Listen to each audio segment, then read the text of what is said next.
Well बाबा लोग कैसे हो। तो फाइनली एपिसोड 3 का प्रोमो आ चुका है, लेकिन इस बार जो हमें दिखाया गया है वो सिर्फ एक नॉर्मल टीजर नहीं है, ये एक डायरेक्ट वार्निंग है। वार्निंग इस बात की कि अब गेम सिर्फ सर्वाइवल का नहीं रहा है, अब ट्रूथ और इल्यूजन के बीच का वॉर शुरू होने वाला है।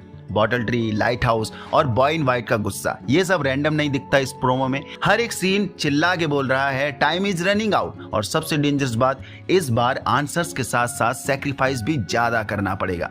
तो चलो बिना टाइम वेस्ट किए करते हैं इसका full breakdown, deep theories, hidden clues और फ्यूचर प्रेडिक्शंस के साथ, जो शायद पूरा स्टोरी का डायरेक्शन भी चेंज कर सकती हैं। वेल, प्रोमो के स्टार्टिंग में ही हम देखते हैं टेबिथा एंड हेनरी को जो बॉटल ट्री पर आए हैं, एंड तभी इन्हें इंटरफेयर करते दिख रहा है बॉय इन वाइट, जिसका डायलॉग बहुत ही क्रिस्टल क्लियर आ रहा है कि यस तुम बहुत क्लोज हो क्लूज के, लेकिन मुझे डर है ये कि तुम्हारे पास समय कम है।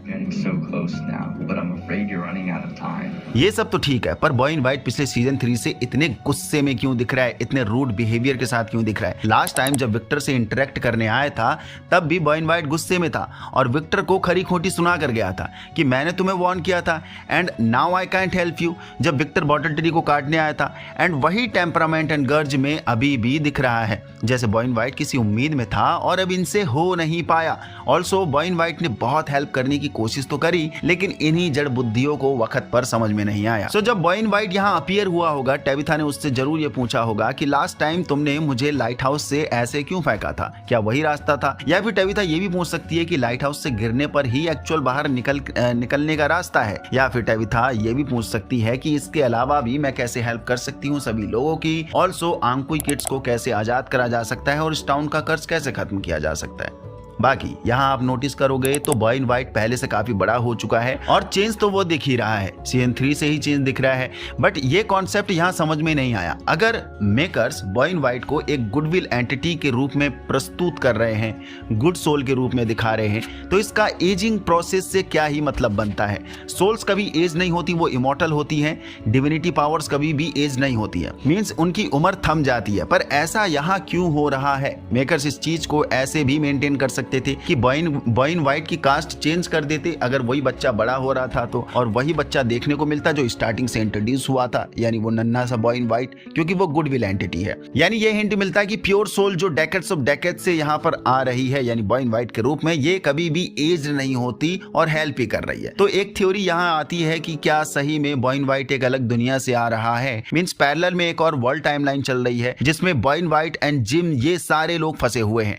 क्योंकि ये थ्योरी हमने पिछली वीडियो में भी बनाई थी जिम के लिए, जब वो एपिसोड 2 के एंड में ईथन से मिलने आया था और लगातार इधर उधर देख रहा था, ये डर सो करते हुए कि जिम को ईथन से बात करते हुए कोई देख ना ले, क्योंकि अगर जिम घोस्ट है तो उसे किसी चीज का डर नहीं होना चाहिए, फर्क नहीं पड़ना चाहिए। पर उस बिहेवियर के चलते ये थ्योरी बनती है कि आखिर क्यों जिम इतना डरा हुआ था उस मोमेंट पर, एंड उस दुनिया को रूल बॉय इन वाइट करता होगा जहां से जिम और ये बॉय इन वाइट आ रहे हैं। और ये टाइम पर आते हैं, हिंट देके जाते हैं, क्लूज देकर जाते हैं, पजल देकर जाते हैं, जो कि जिम ने भी वही किया, ईथन को पजल देके गया, हिंट देके गया, बट डायरेक्टली ये सब कुछ नहीं बताते। एंड यस, उस दुनिया में ये जो भी लोग फंसे हुए हैं, बॉय इन वाइट, जिम और आंकुई किड्स, इन्हें सब कुछ पता है कैसे हेल्प करनी है, कैसे सॉल्यूशन निकलेगा, ईच एंड एवरीथिंग।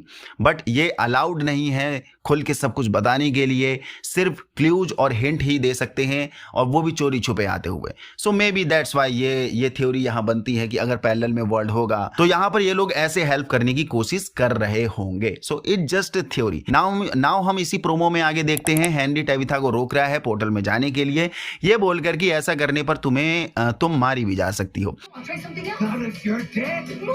लेकिन टेबिथा हमें नेक्स्ट मोमेंट पर लाइट हाउस के जस्ट सामने खड़ी दिख रही है। इट मींस ये कि पोर्टल के थ्रू वो दोबारा वहीं पहुंच गई है।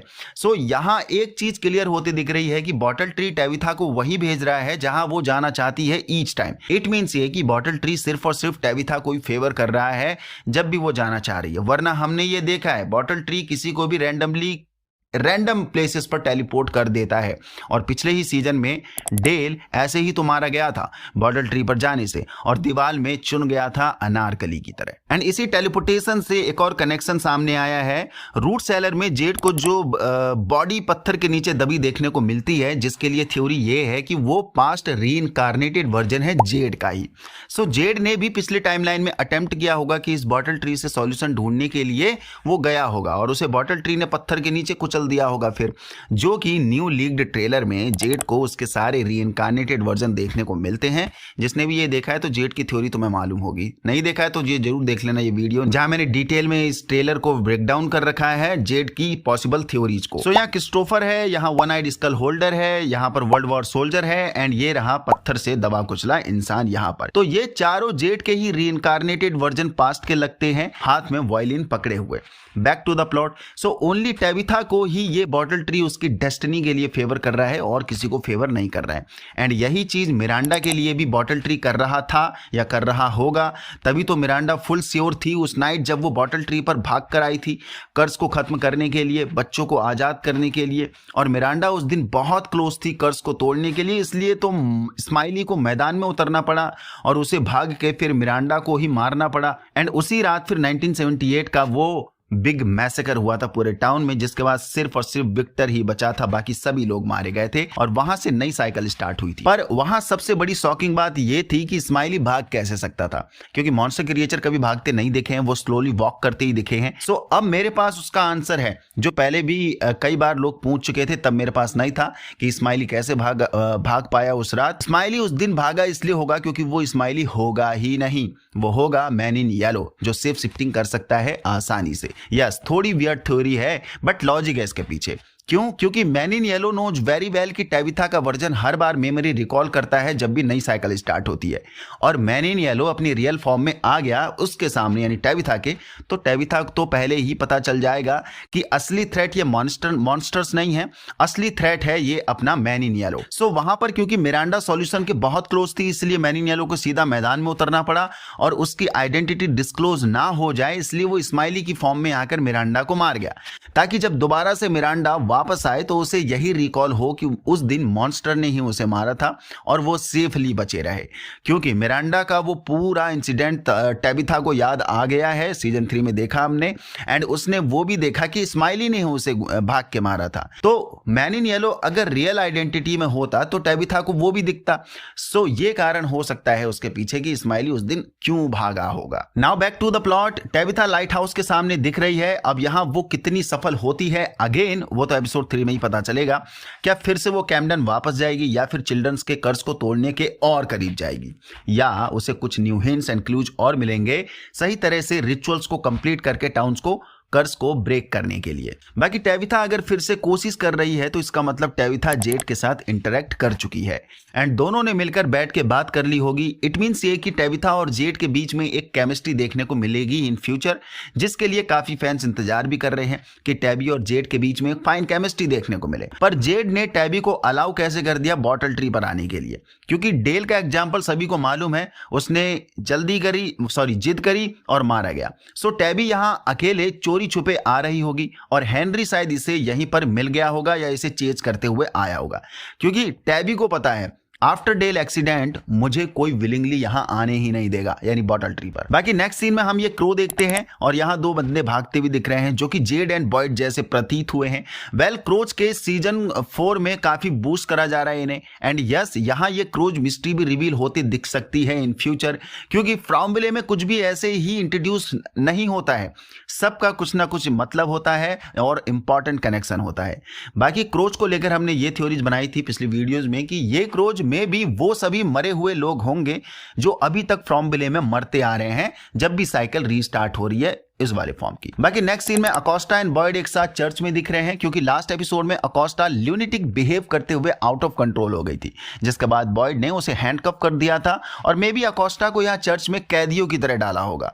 Acosta looks very helpful right now and Boyd looks so frustrating, and यहां मे बी बॉयड अकोस्टा से हेल्प लेने की कोशिश करेगा, तभी उससे मिलने आया है, क्योंकि Boyd needs some of strong candidates जो उसको कंधे से कंधा मिलाकर उसका काम में हाथ बटा सके और टाउन के लोगों को सुरक्षित रख सके, क्योंकि बॉयड की असली प्रॉब्लम यही तो है कि सभी लोगों को सुरक्षित रखना है, लीड करना है, प्रोटेक्ट करना है, और अकोस्टा में वो क्वालिटीज हैं, वो स्ट्रॉन्ग क्वालिटी है जो बॉयड जानता है। सो अब अगर अकोस्टा ही ऐसे हेल्पलेस देखने को मिलेगी तो कैसे काम चलेगा। दैट्स वाई बॉयड यहाँ अकोस्टा से बात करने आया होगा कि बी स्ट्रॉन्ग एंड सब मिलके काम करते हैं एक टीम की तरह। बाकी नेक्स्ट सीन में बॉयड की पास मेमोरी दिख रही है जब उसने अपनी वाइफ को मारा था, क्योंकि एबी टाउन के लोगों को मार रही थी और ऐसा एबी स्टोरी इसलिए कर रही थी क्योंकि उसे भी वॉइसेस सुनाई देने लगी थी, जस्ट लाइक सारा। और उन वॉइसेस ने भी एबी से कहा था कि यहाँ के लोग तभी आज़ाद होंगे जब उन्हें मार दोगे, तभी वो उन्हें चुन चुन के गोली मार रही थी। और ये मोमेंट यहाँ इसलिए दिख रहा है क्योंकि जूली अगेन स्टोरी वॉक कर रही है मे बी इसी मोमेंट पर, और वो यही बॉयड के पास्ट इंसिडेंट में जा चुकी है। और इस बार वो बॉयड की मेमोरी में कैसे बैक हुई? वेल, पिछली बार वो रैंडल वाले मोमेंट पर टेलीपोर्ट हुई थी, सीजन 2 में चली गई थी, और ये भी शायद सीजन 2 का ही पार्ट है जो हमें यहाँ देखने को मिल रहा है। सो थ्योरी ये थी कि रैंडल साथ था, इसलिए शायद रैंडल से रिलेटेड स्टोरी में टेलीपोर्ट हुई थी। और मे बी यहाँ इस बार बॉयड जूली के साथ होगा रूइंस में, तभी वो बॉयड की बैक स्टोरी में टेलीपोर्ट हुई होगी। एंड डेफिनेटली यहाँ जूली को कुछ ना कुछ जरूर इन्फॉर्मेशन या क्लूज मिलेंगे इस मोमेंट पर आकर, जो कि जूली ने बताया होगा बॉयड को कि उसके पास स्टोरी वॉक करने की एबिलिटी है, एंड बॉयड खुद चाहता होगा कि dig more if you have this ability, क्योंकि पिछले एपिसोड में जेड को उसने यही बोला था जब जेड ने सब कुछ रिवील करा अबाउट हिज एंड टेविथाज स्पेशलिटी, क्योंकि बॉयड डेस्परेटली अब इस टाउन से निकलना चाहता है, इस टाउन की बैड एंटिटी को हराना चाहता है। बाकी नेक्स्ट सीन में हम देखते हैं जूली सोफिया पर भड़कते दिख रही है डाइनर में, ये बोलते हुए कि तुम मजाक कर रही हो मेरे साथ, तुम्हारा मतलब क्या था आखिर? सोफिया यहाँ जूली के साथ कुछ माइंड मैनिपुलेशन गेम खेलने की कोशिश कर रही होगी डेफिनेटली, क्योंकि Sophia know Julie has story walking power, और Julie somewhere in a point story change कर सकती है, जिसका डर man in yellow aka Sophia को होगा। इसलिए सोफिया इस मोमेंट पर जूली को मेंटली ब्रेक करने की कोशिश कर रही होगी। मे बी ये हो सकता है, या फिर ये बोलकर ये भी कह रही होगी मे बी इस मोमेंट पर कि जिम मर चुका है, अब वो वापस नहीं आएगा। एंड हैविली ये वर्ड जूली के माइंडसेट में फिल करने की कोशिश कर रही होगी, सेट करने की कोशिश कर रही होगी, ताकि इस मैनिपुलेशन के बाद जूली थक हार के बैठ जाए और बार बार स्टोरी चेंज करने की रट ना लगाए।